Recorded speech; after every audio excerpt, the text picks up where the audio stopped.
เอ๋เพิ่งประกอบโรงเรือน2 ชั้นหัวกลมเสร็จนะคะ มาดูรีวิวกัน อันนี้ขนาด69คูณ49คูณเท่าไหร่อ่ะ95 เซนถ้าเราจะถอดแบบนี้นะคะให้โดนพ่อถือดีกว่าต้องเห็นหน้าหนูก็ติดได้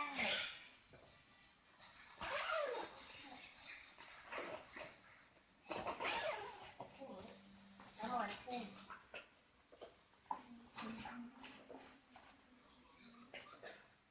สวยๆนะคะอันนี้มันไม่สวยแล้วก็ผูกเชือกตรงนี้อย่างนี้ก็ลองอันนี้นะคะขอบคุณค่ะตรงนี้มีผูกเอาไว้ผูกเสาไว้กันลมไม่ให้มันปิวผูกตรงนี้ได้ก็มีทั้งหมด4 ข้างเลยนี้ตะแกรงเป็นแม่เหล็กเป็นเหล็กนี่ค่ะตะแกรงเหล็กเอาไว้วางได้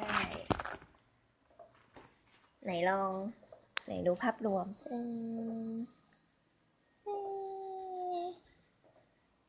จบแล้ว